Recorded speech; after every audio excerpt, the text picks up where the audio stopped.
Kaya ibinigay niya ang kanyang bugtong na anak upang ang sinumang sumampalataya sa kanya ay di mapahamak, kundi magkaroon ng buhay na walang hanggan.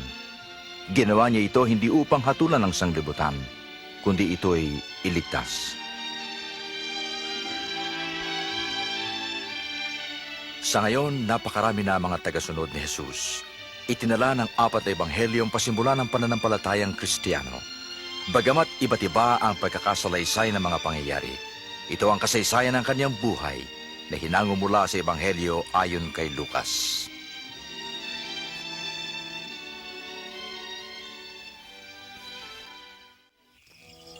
Minabuti kong sumulat sa iyo, mahal na Teofilo, ng isang maayos na kasaysayan ng mga naganap sa amin upang lubusan ninyong matiyak ang katotohanan.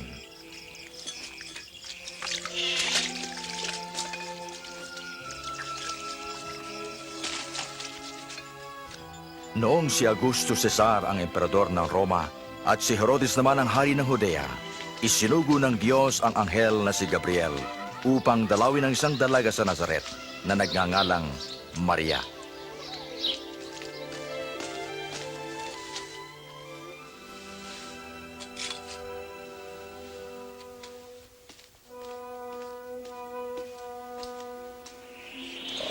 Huwag kang matakot, Maria, pagkat kinalulugdang ka ng Diyos. Maglili ka at manganganak ng isang lalaki, at siya'y tatawagin mong Jesus. Paano mangyayari? Dalaga pa ako. Pasa sa iyo ang Espiritu Santo. Dahil dito'y tatawagin siyang anak ng kataas-taasang Diyos. Ang kanyang paghahari ay walang hanggan. Hindi nagtagal, nagpunta si Maria sa isang bayan sa Judea upang dalawin ang kanyang pinsang si Elizabeth. Elizabeth! Maria! Maria! Pinagpala ka sa mga babae. Pinagpala rin ang sanggol mo. Nang marinig ko ang bati mo, gumalaw sa galak ang sangkol sa aking tiyan. Pinupuri ko ang Panginoon. At nagagalak ako sa Diyos na aking tagapagligtas. Mula ngayon, tatawagin akong mapalad ng lahat ng saling lahi.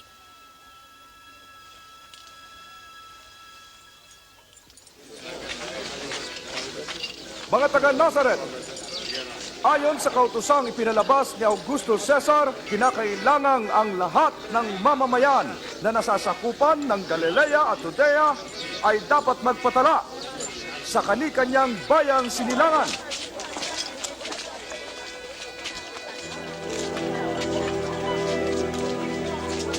At pumunta sina Jose at Maria sa Bethlehem sa Huda upang magpatala.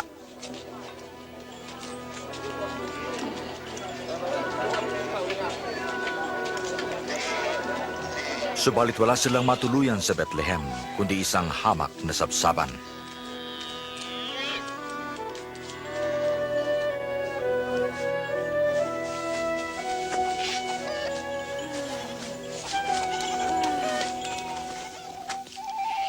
Kinagabihan, may mga pastol na nag-aalaga ng mga tupa sa parang. Biglang nagpakita sa kanila ang isang anghel at ang kaluwalhatian ng Diyos ay nagliwanag sa paligid nila. Sa araw na ito, isinilang ang inyong tagapagligtas, ang Kristong Panginoon.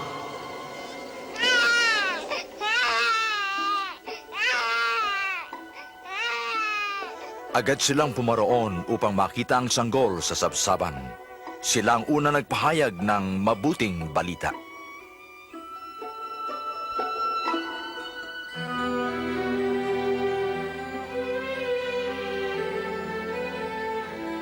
Makalipas ang isang linggo, tinuli ang bata at pinangalan ng Jesus. Dinala ni na Jose at Maria ang bata sa Jerusalem upang ialay sa Diyos. Sa templo, may isang mabuti at matapat na tao na pinangakuan ng Espiritu Santo na hindi mamamatay hanggat hindi niya nakikita ang Kristo. Siya'y si Simeon. O Panginoon ko, kunin mo na ang iyong lingkod ayon sa iyong mga salita.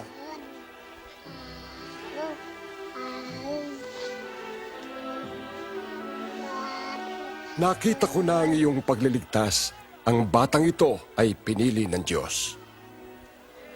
Pagpalain nawa kayo.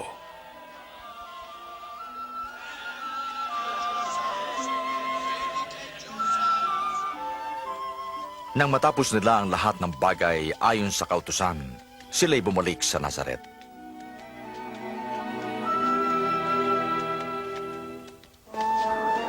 Nang 12 taon na si Jesus, isinama siya ni Jose at Maria sa Jerusalem para sa pista ng Paskwa. Ngunit nang sila'y papauwi, nagpaiwan si Jesus.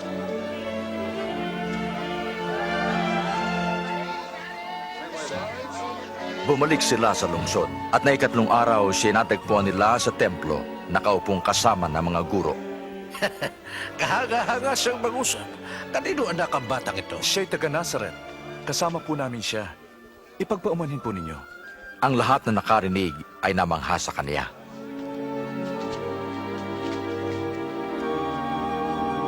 Anak, bakit mo ginawa ito sa amin? Balisang-balisa kami ng iyong ama sa paghahanap sa iyo. Bakit niyo ako hinahanap? Di niyo ba alam na dapat kong gawin ang gawain ng aking ama? At lumago siya sa karunungan at sa pangangatawan at pagbibigay lugod sa Diyos at mga tao.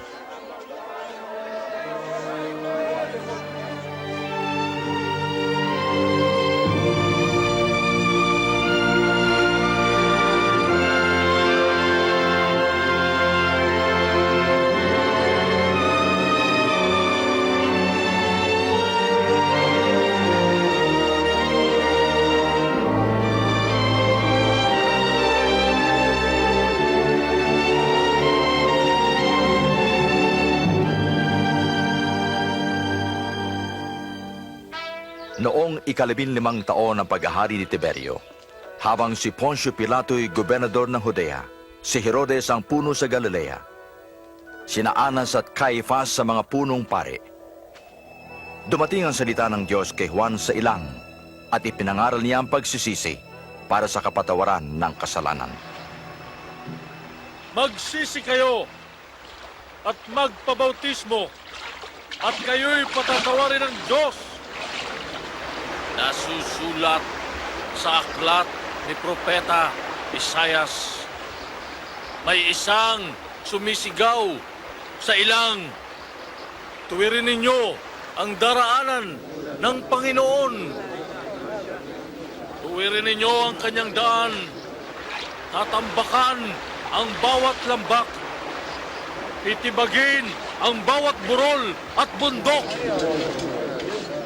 Dapat tuwirin ang mga daang liku-liko at ang mga baku-bakong daan ay dapat patagin at makikita ng lahat ang pagliligtas ng Diyos. Anong aming gagawin? Ano nga ba dapat namin gawin? Kayong mga ulupong! Anong gusto mong gawin namin? Ituro mo sa amin ang tamang daan. Ang sinumang may dalawang damit ay dapat magbigay sa taong wala nito. At ang sinumang may pagkain ay dapat magbigay din. Guro, Kami maniningil ang buwis.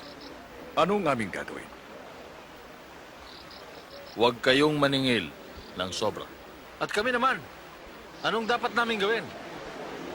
Huwag kayong mangingikil kanino man. At huwag kayong magbibintang ng walang katotohanan. Masiyahan kayo sa inyong kita.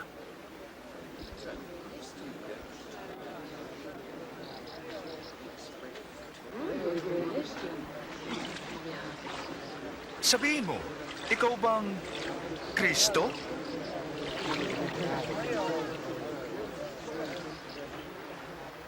Kayo ay binabautismo ako sa tubig. Ngunit may darating na higit na dakila kaysa sa akin. Hindi ako karapat dapat na magkalag ng tali ng kanyang sandalyas. Siya ay magbabautismo sa Espiritu at sa apoy. Hawak niya ang kalaykay upang alisin ang dayami at titipunin ang trigo sa kanyang kamalig.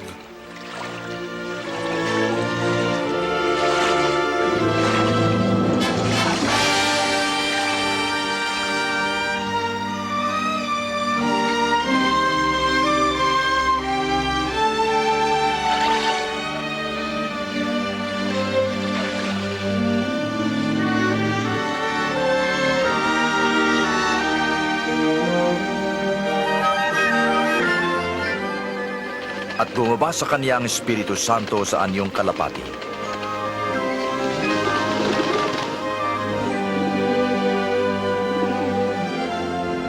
Isang tinig mula sa langit ang nagsabi, "Ikaw ang minamahal kong anak, lubos kitang kinalulugdan."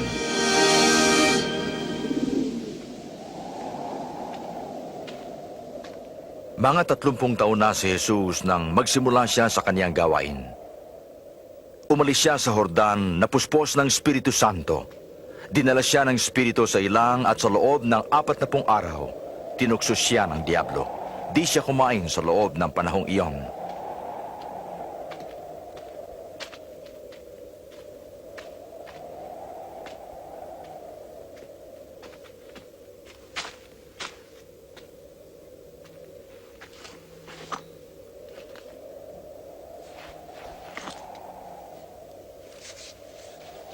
At sinabi ng Diablo, Kung ikaw ang anak ng Diyos, sabihin mo sa batong ito na maging tinapay.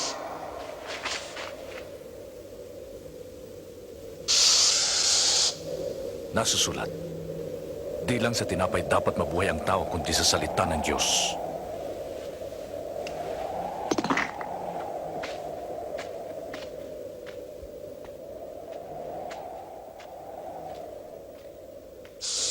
dinala siya ng Diablo sa mataas na lugar at saglit na ipinakita ang lahat ng kaharian ng mundo. Ibibigay ko ang lahat ng kapangyarihan at mga kayamanang ito sa iyo. Naibigay ang lahat ng ito sa akin at mapapasa iyo ito kung sasambahin mo ako. Nasusulat, tanging Diyos ang sambahin mo. At siya lang ang iyong paglingkuran.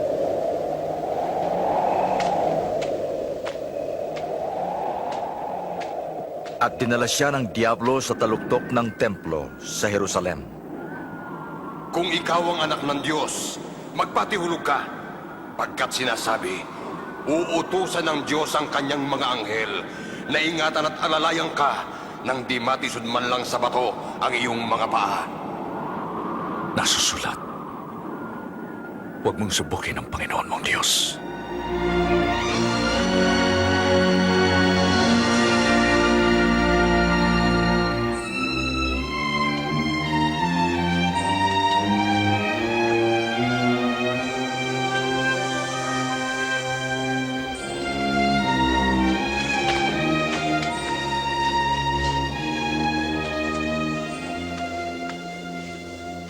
At umuwi si Jesus sa Nazaret, kung saan siya lumaki.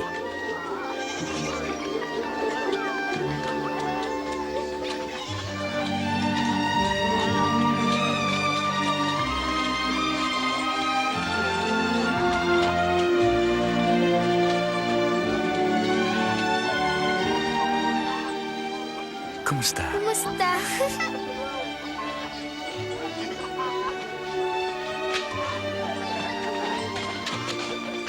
Noong Sabat, pumasok siya sa isang sinagoga.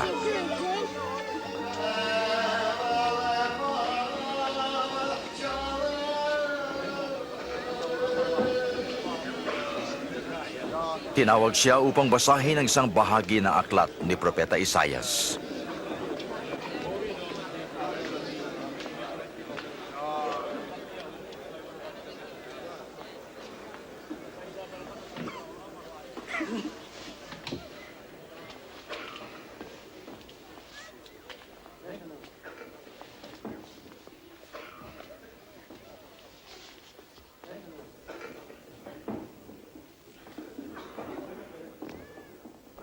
Ang Espiritu ng Diyos ay nasa akin, pagkat hinirang niya ako upang mangaral sa mga dukha. Sinugo niya ako upang ipahayag na lalaya ang mga bihag at makakakita ang mga bulag, at palalayain ang mga naaapi, at ipahayag ang gagawing pagliligtas ng Diyos sa kanyang bayan. Mahusay siyang magsalita.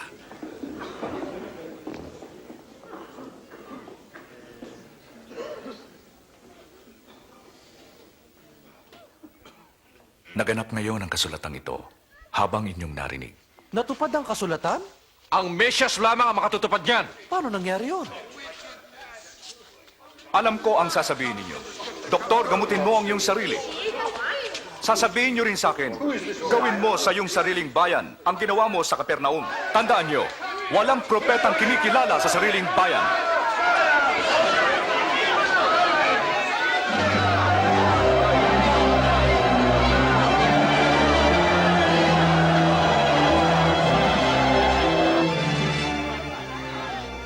Ibig nila siyang itulak sa bangin. Ngunit nagdaan siya sa gitna nila. Umalis at nagtungo sa Capernaum sa Galilea. Ang pananakop ng Roma ay makikita sa lahat ng lugar. Ang mga tao ay naghahangad na dumating na ang Mesyas upang sila ay makalaya sa kalupitan ng mga Romano.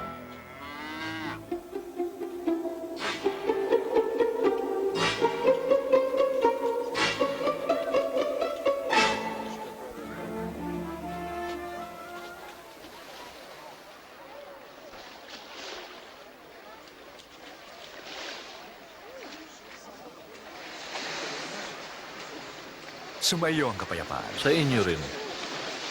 Pwede bang sumakay, Simon? Bakit hindi? Aalis na ba siya? Mangaral ka sa amin! Jesus! Mangaral ka sa amin! Pangaral ka sa amin, Jesus!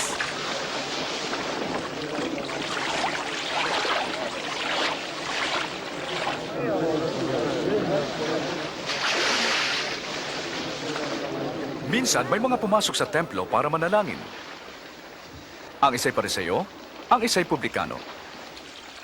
Ang pariseyo ay tumayo at nagsabi, "Nagpapasalamat ako, O Diyos, na ako ay di tulad ng iba na masama at mapangalunya.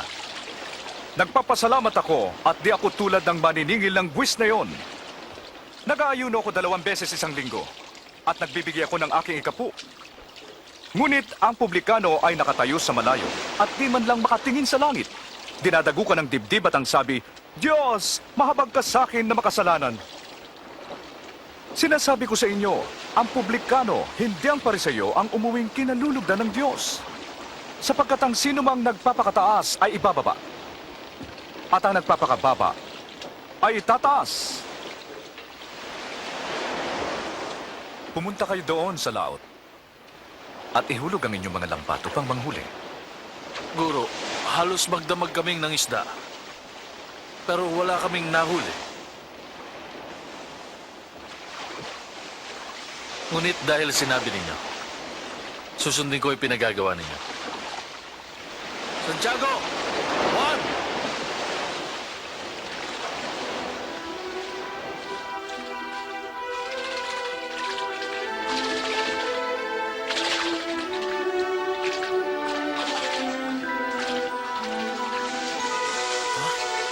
Ang daming isda nito!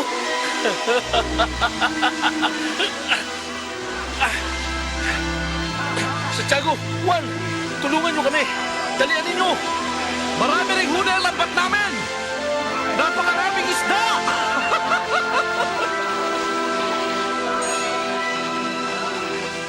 Di ba't napakaraming isda?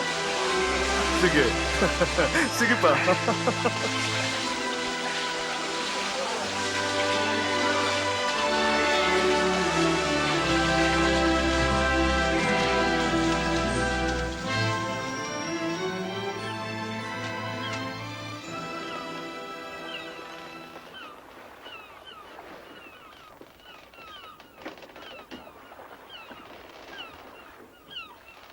Lumayo kayo sa akin.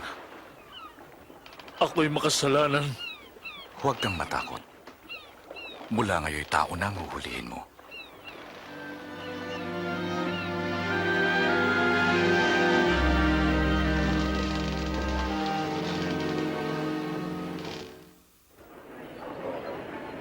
Lumapit kayo at makinig sa akin nang kayo'y magkaroon ng buhay.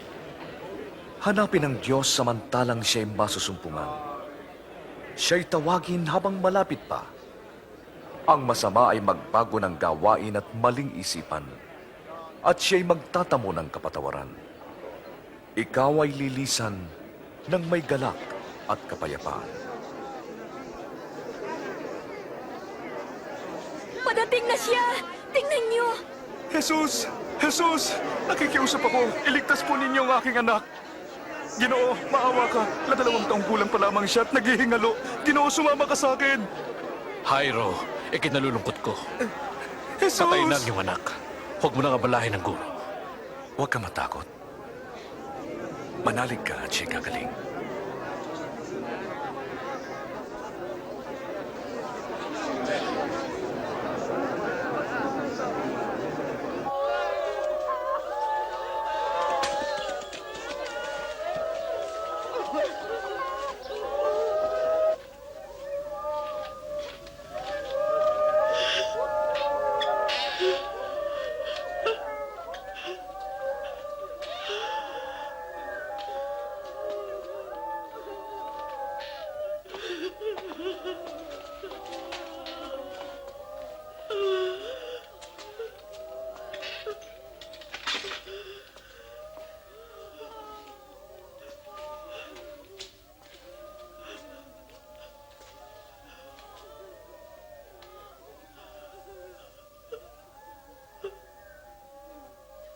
Huwag kang umiyak.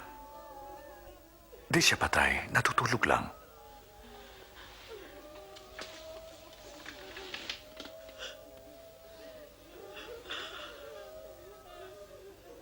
Anak,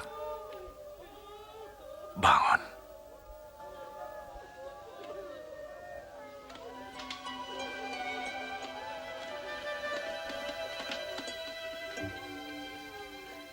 Ah?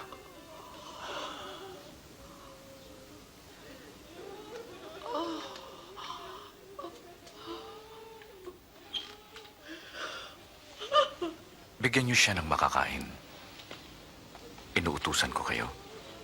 Huwag niyo itong ipagsabi.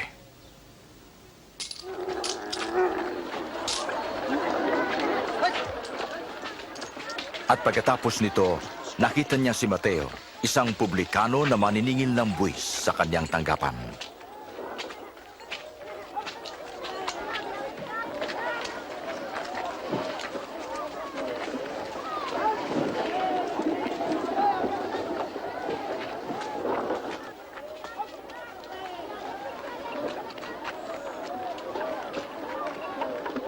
Sumunod ka.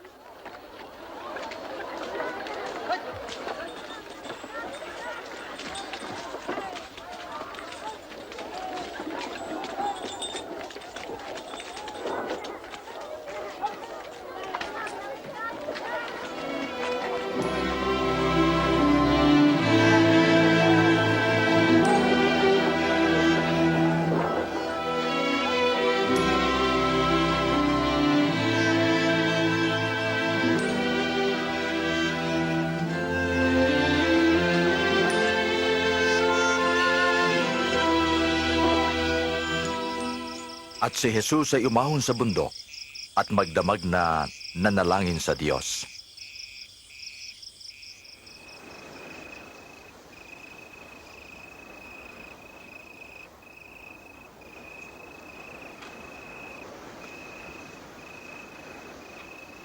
Nang mag-umaga, pumili siya ng 12 alagad na tinawag niyang mga apostol.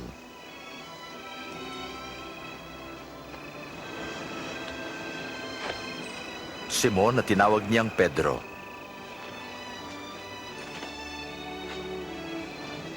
At Andres na kanyang kapatid. Santiago.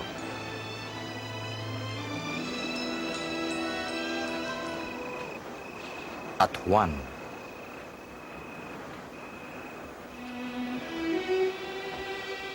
Felipe. Bartolome. Mateo.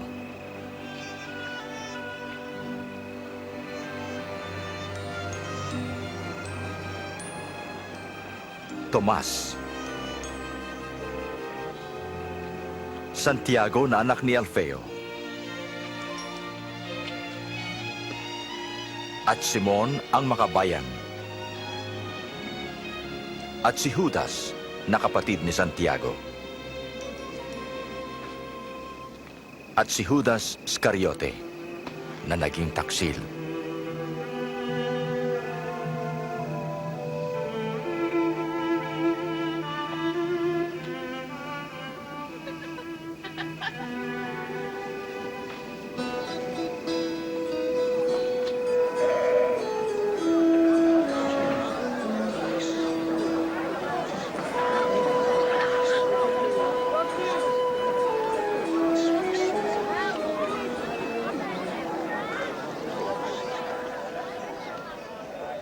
Mapapalad kayo mahihirap, pagkat sa inyo ang kaharian ng Diyos. Mapapalad kayo nagugutom pagkat kayo bubusugin. Mapapalad kayong tumatangis pagkat kayo magagalak. Mapalad kayo kung kinapupuotan ng tao at pinagsasabihan ng masama dahil sa anak ng tao. Magalak kayo kung ito'y mangyari sa inyo, pagkat malaki ang inyong gantimpala sa langit. Ganito rin ang ginawa nila sa mga propeta.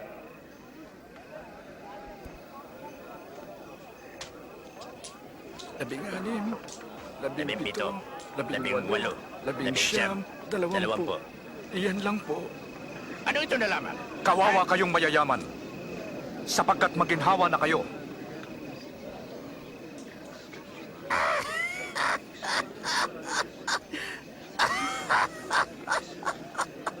Ayaw niyang yumaman. Isa siyang baliw.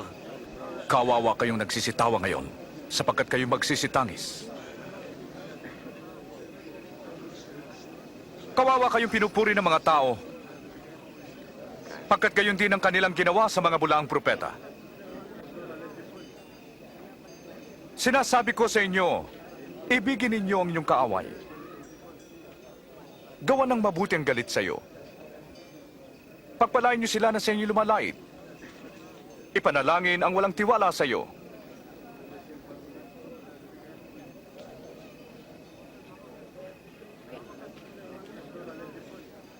Pag sinampal ka sa isang pisngi, iharap pa rin ang kabila.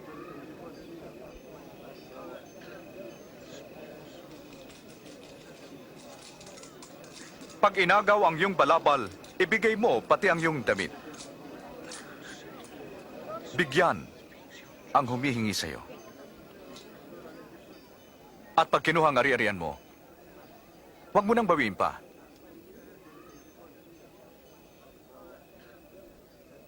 Gawin nyo ang ibig nyong gawin nila sa'yo.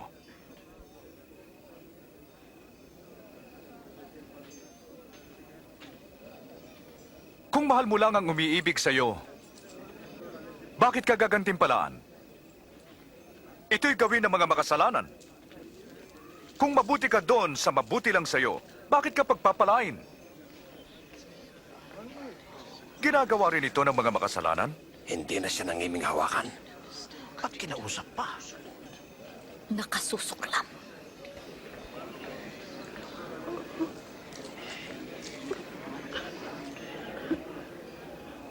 Hindi. Ibigin niyo ang inyong kaaway. Gawan niyo sila ng mabuti at ikaw ay magpahiram ng walang kapalit. Sa gayon malaki ang inyong gantimpala dahil tatawagin kayong mga anak ng Diyos. Sapagkat mabuti siya sa mga masasama. Mahabag kayo, gaya ng inyong amang nasa langit.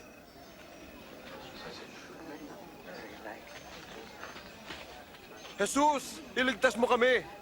Huwag humatol ng di mahatulan, ni magparusa, upang di maparusahan. Magpatawad, at kayo'y patatawarin. Patnubayan niyo kami, Panginoon.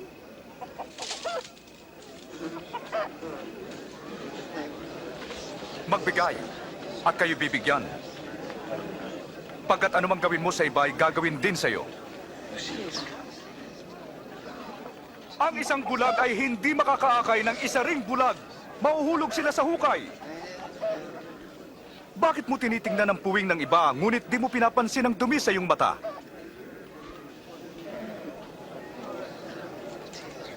Guro, patnubayan mo kami. Kailangan ka namin, Panginoon. Mapalad ang inang nagsilang at nag-alaga sa inyo. Mas mapalad ang nakikinig sa salita ng Diyos at tumutupad nito. Gusto ko siyang makilala. Sa palagay mo, siya kaya ang Mesyas?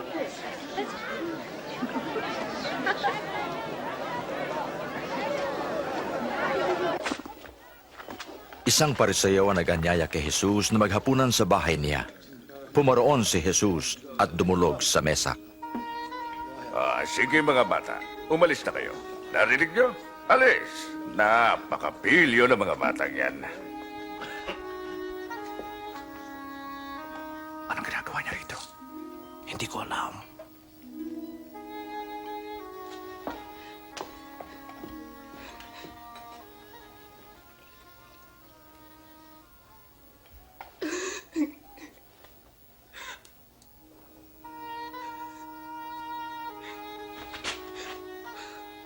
Anong ginagawa niya?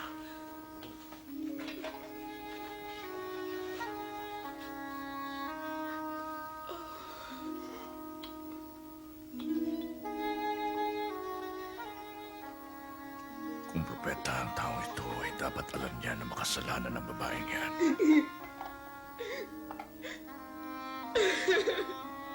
Hindi may tatago sa kanya ang uri ng kanyang pamumuhay. Kilala ko ang babaeng to, Simon. Makinig ka sa akin.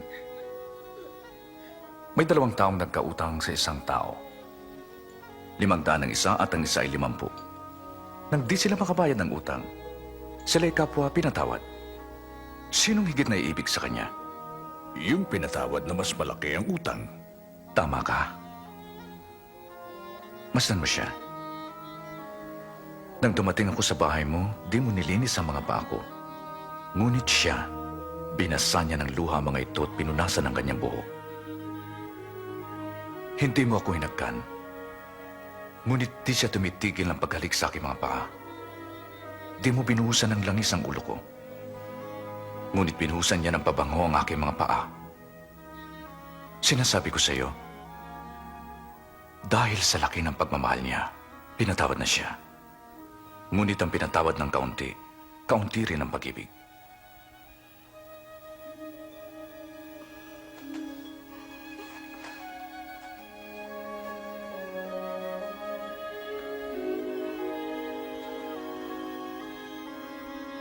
Pinatawad ka na.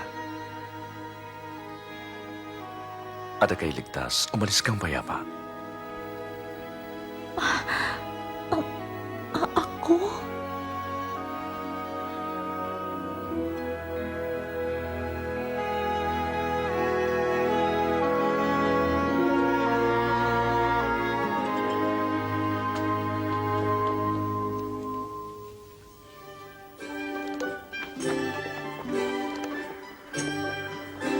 Si Jesus ay naglakbay na nangangaral ng mabuting balita.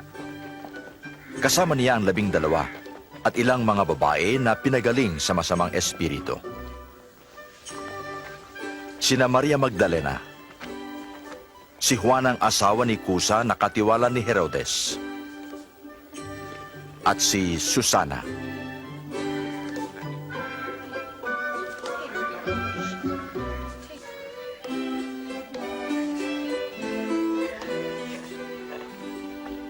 Ipinabilanggo ni Herodes si Juan Bautista dahil sa pinagsabihan niya si Herodes sa pakikiapid nito sa kanyang hipag. O ano, nang dumating kami sa Nain, may nasalubong kaming libing. Ito ay ang tanging anak ng isang balo. Nang makita niya ang ina ng namatay, nabag siya. Hinipo niya ang kabaong at sinabing, "Bumangon ka." Naupo ang patay at siya'y ibinigay ni Jesus sa kanyang ina. Tanungin niyo siya. Sabihin mo, kayo po ba ang sinabi ni Juan na paparito? O maghihintay pa kami ng iba?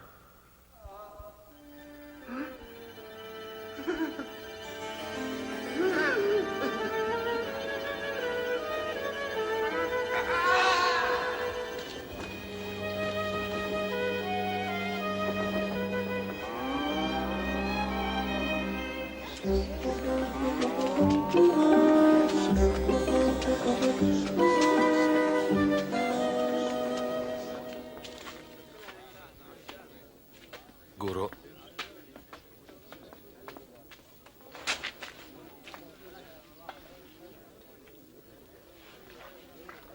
Guro, pinapunta kami ni Juan para magtanong kung kayo po bang darating o maghihintay pa kami ng iba.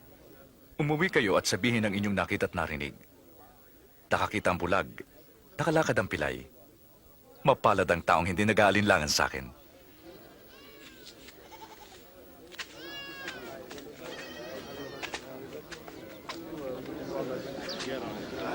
Kargahin niyo ako! Dito ka sa balikat ko. Yan. Oh, nakikita mo na ba? Nakikita ko na si Jesus! May magsasaka na naghasik ng binhi. Sa kanyang paghahasik, may mga binhing nalaglag sa tabi ng daan. At tinuka ito ng mga ibon. May mga nalaglag sa batuhan. At nang sumibol, natuyo agad dahil sa kawalan ng tubig. May mga nalaglag naman sa dawagan. At nadaig ang mga binhing tumubo at nasakal ito. May mga nalaglag sa mabuting lupa.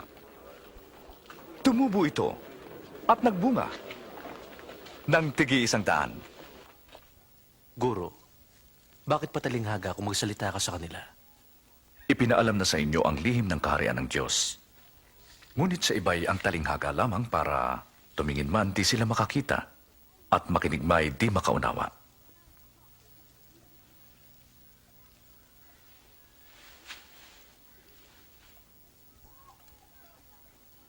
Ito ang ibig sabihin ng talinghaga.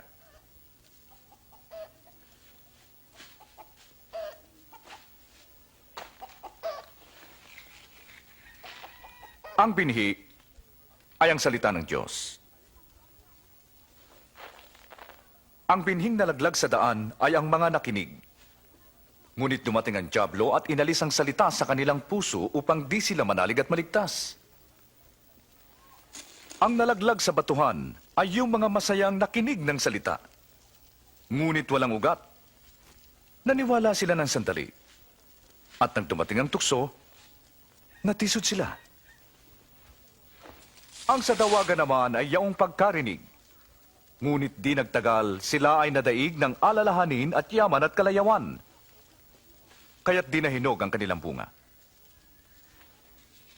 Ngunit ang mga binhing nalaglag sa mabuting lupa ay ang mga nakinig ng salita at may mga pusong tapat at masunurin, nagsikap at nagbunga.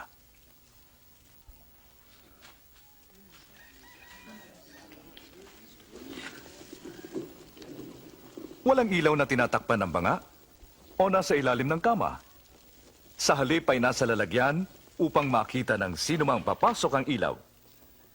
Sapagkat walang natatago na di mahahayag, walang lihim na di mabubunyag. Mag-ingat kayo sa pakikinig, sapagkat ang meron ay bibigyan pa. At ang wala ay aalisan pati ang kaunting inaakala niyang kanya. Guro, naroon ang iyong ina at mga kapatid sa labas. Gusto ka nilang makita. Ang aking ina at mga kapatid ay ang mga nakikinig ng salita ng Diyos at sinusunod ito.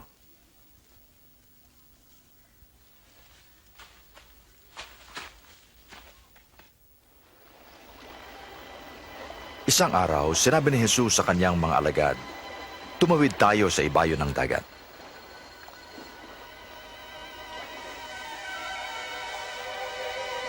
Habang naglalayag sila, nakatulog si Jesus.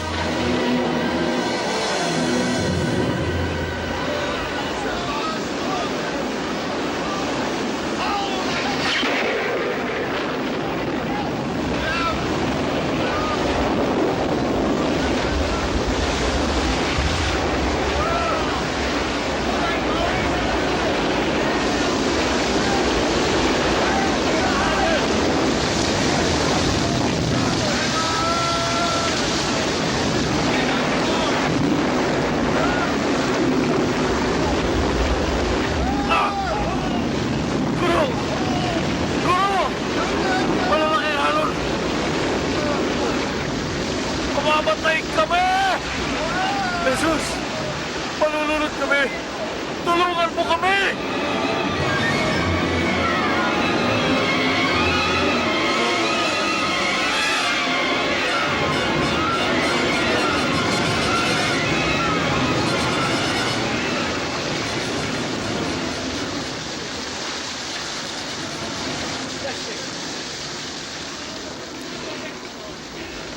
Maliligtas na tayo!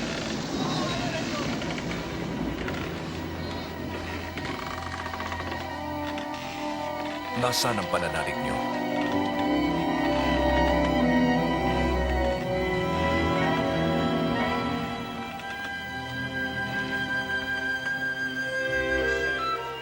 At patuloy silang naglayag patungong Gadara sa tapat ng Galilea.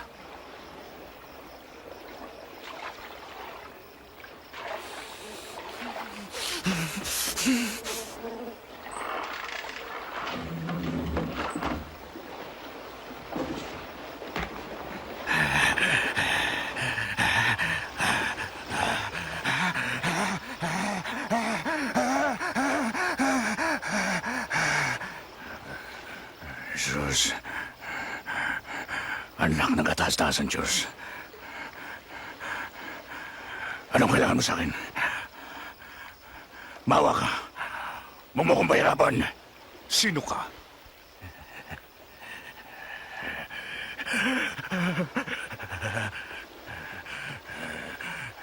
Leon, Panginoon, bawa ka. Huwag mo kaming dalhin sa kailaliman. Papasok na lang kami doon sa mga baboy.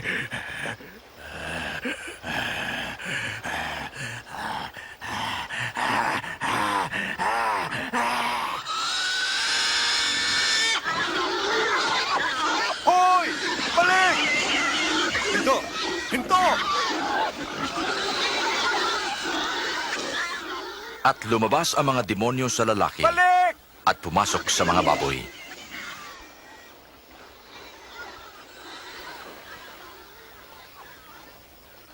Umalis ka rito sa lamang pero.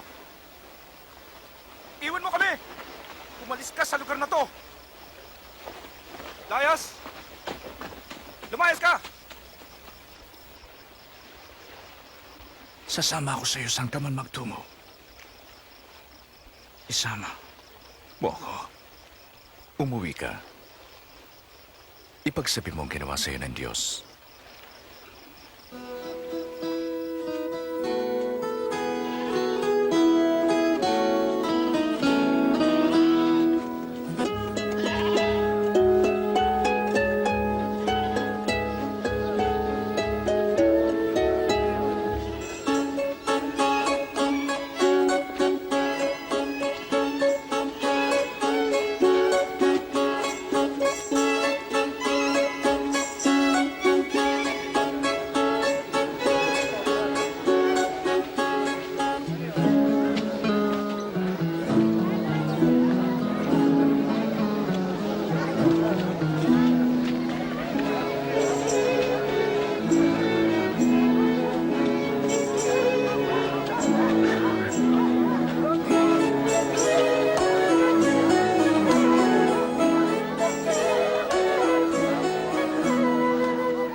Guro, paalisin mo na sila upang makapunta sa mga nayon sa kabukiran na malapit dito para makahanap ng pagkain.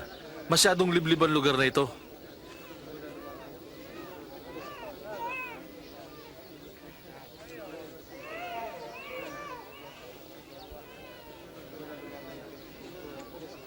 Bigyan niyo sila ng makakain. Ngunit meron lang tayong 5 tinapay at 2 isda.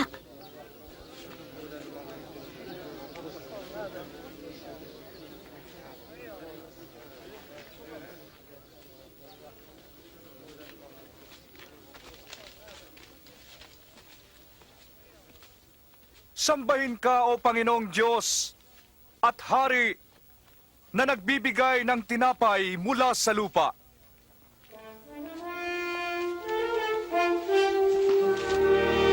Himala!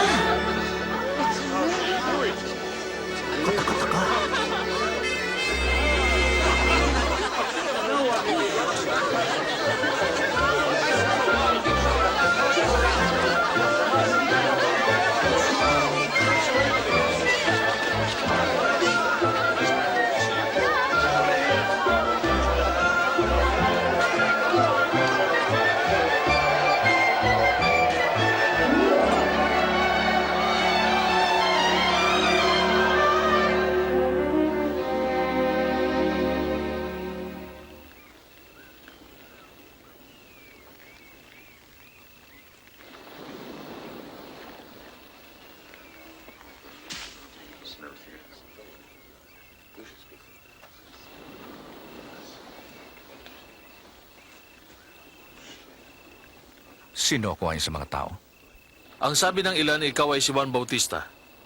Ang sabi naman ng iba, ikaw ay si Elias. Ang iba naman ay nagsabing ikaw ay isa sa mga naunang propeta na muling nabuhay.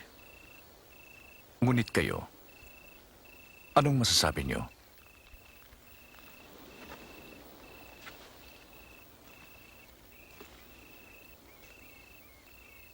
Ikaw ang Mesyas.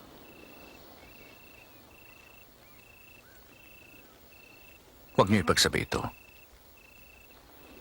Ang anak ng tao ay dapat maghirap. Ipapapatay siya. Ngunit sa ikatlong araw, siya ay mabubuhay na maguli.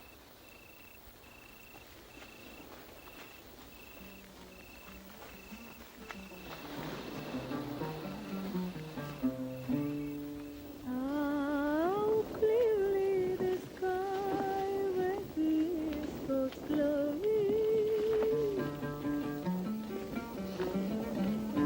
Each day announces it to the following day. Each night repeats it to the next.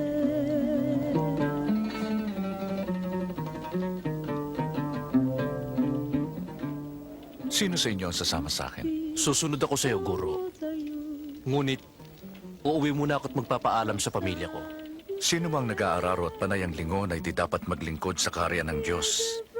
Sino mang nais sumama sa akin, dapat kalimutan ang kanyang sarili, pasanin ang kanyang krus araw-araw at sumunod sa akin. Pagkat ang magligtas ng sariling buhay ay mawawalan ito. At ang nawalan nito dahil sa akin ay maliligtas. Anong pakinabang ng tao kung makamtan man niya ang buong mundo at mapahamak naman siya?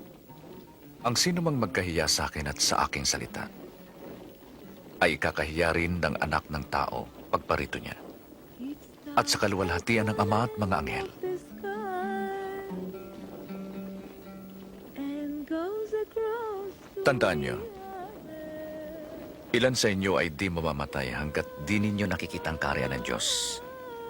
thinking high from its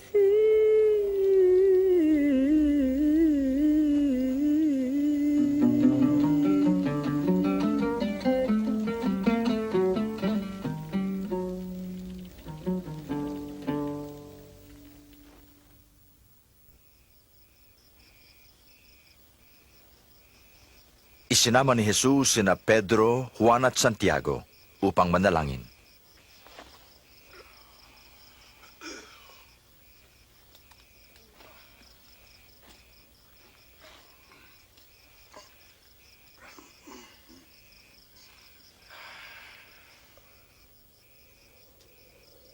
At habang siya'y nananalangin, nagbago ang anyo ng kanyang mukha at nagningning ang kanyang damit na naging putim-puti. At biglang lumitaw sina Moises at Elias na may kaningningan at nakipag-usap kay Jesus. Tutuparin mo ang layunin ng Diyos. Mamamatay ka sa Jerusalem.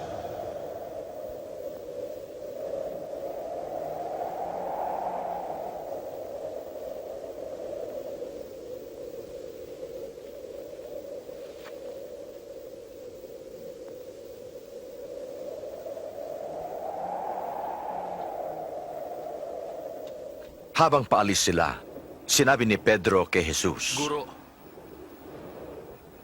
dumito na lang tayo. Gagawa kami ng 3 kubol. Isa sa'yo. habang nagsasalita si Pedro, may ulap na lumukob sa kanila at sila'y natakot. At mula sa ulap isang tinig ang nagsabi, "Ito ang aking anak na hinirang. Makinig kayo sa kaniya."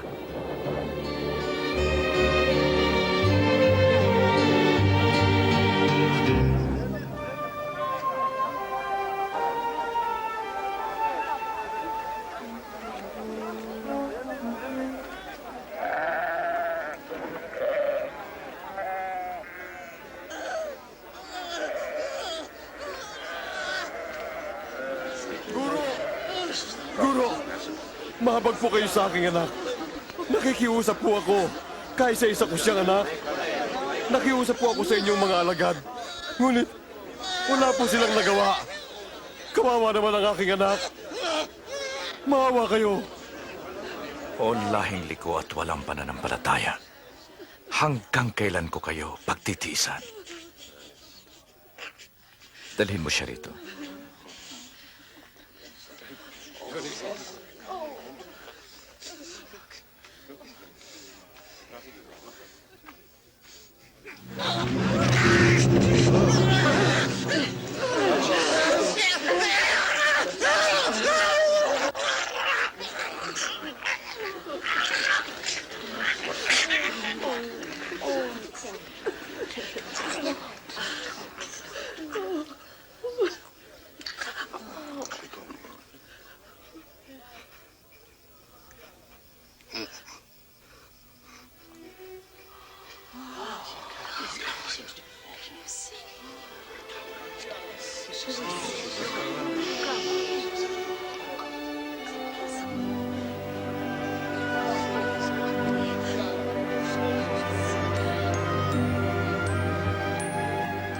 Gumaling din ang kanyang mukha. Nakapagtataka.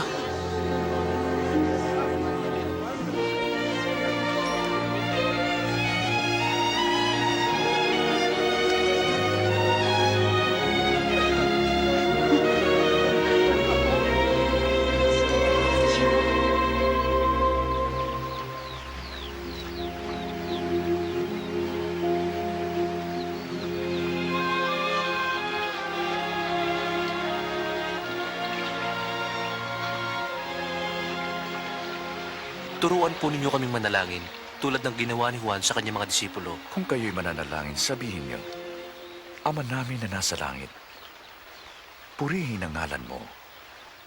Mapasa amin ang kaharian mo dito sa lupa at ganun din sa langit. Bigyan mo po kami ng makakain sa araw-araw. At patawarin mo kami pagkat pinatatawad namin ang bawat nagkasala sa amin. Huwag mo kaming iharap sa tukso, kundi ilayo sa masama.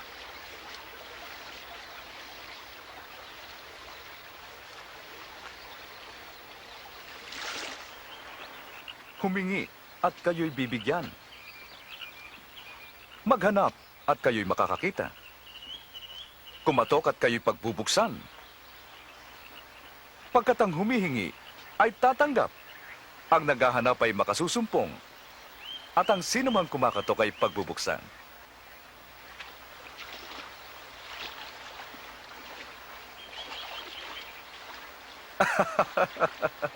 Sinong ama ang magbibigay ng ahas sa kanyang anak na humihingi ng isda?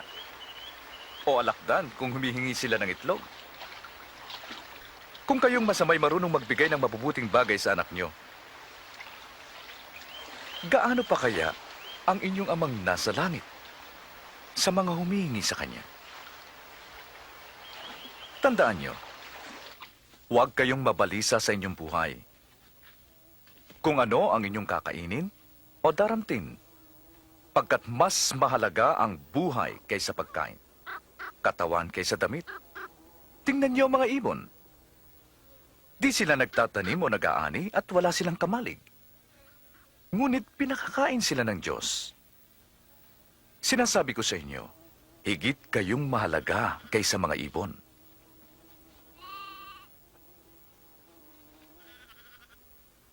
Ang pagkabalisan niyo ba ay makapagdaragdag ng buhay?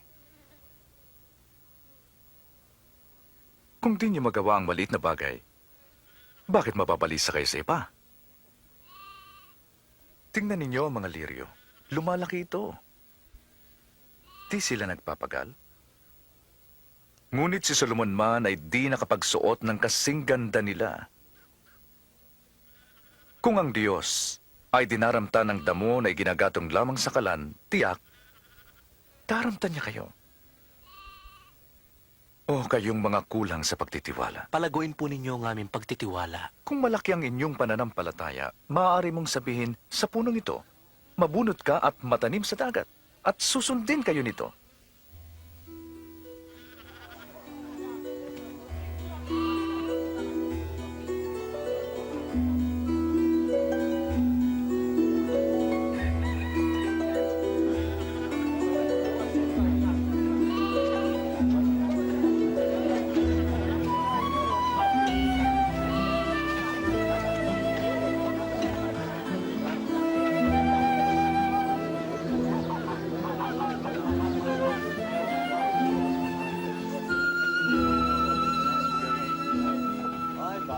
Tiyak na darating ang tukso.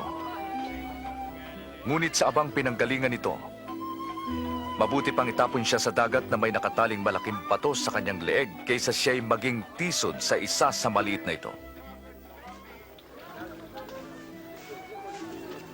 Ano ang kaharian ng Diyos? Ito'y tulad nito. Nagtanim ang isang tao ng isang butilang mustasa sa kanyang hardin. Sumibol ito at naging punong kahoy. At namahinga rito ang mga ibon. Hindi ko siya maunawaan. Bakit ka kumakain na kasama ang mga maniningil ng buwis at ng mga masasama? Ang doktor ay di kailangan ng walang sakit, kundi ng may sakit. Di ko tinatawag ang matuwid para magsisi, kundi ang masama.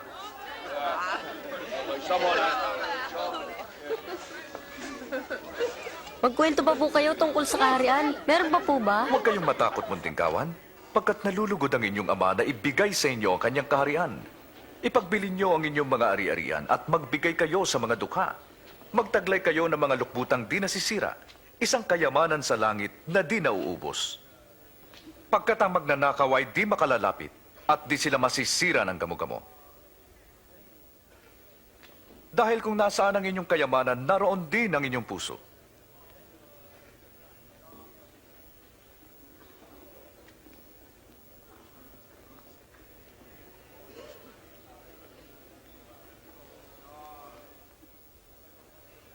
Babae, pinagaling ka na sa iyong sakit.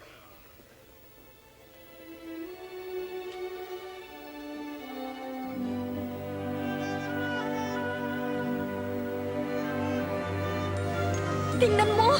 Tingnan mo! Magaling na siya! Himala! Hali kayo! Tingnan niyo! Dakila ang Diyos! Walang taon! Salamat sa iyo, Guro! Salamat!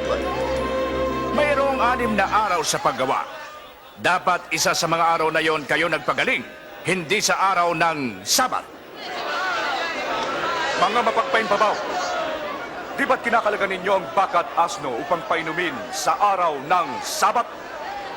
Ngayon, naririto ang lahi ni Abraham na 18 taong ginapos ni Satanas. Di ba kailangang kalagan siya kahit sa araw ng Sabat?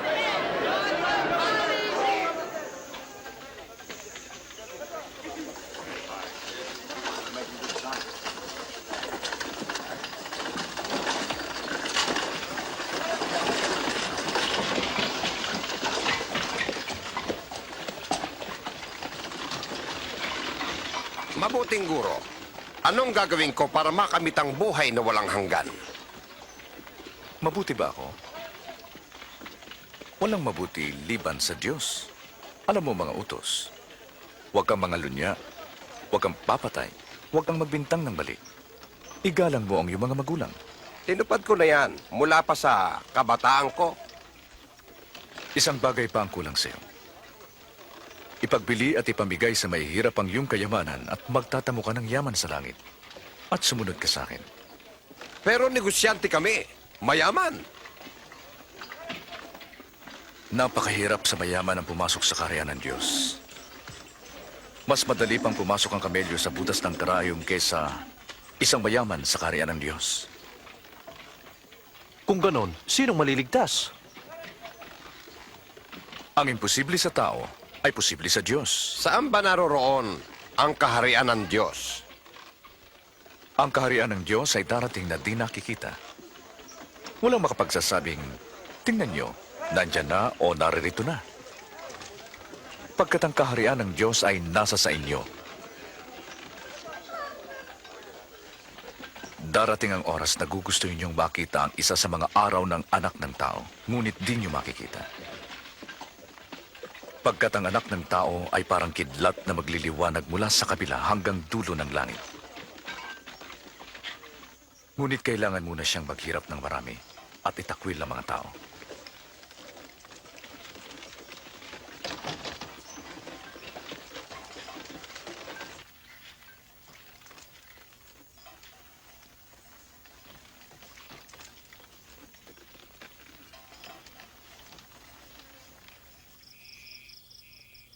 Mas madali pang mawala ang langit at ang lupa kaysa maalis ang kaliit-liitang bahagi ng kautusan.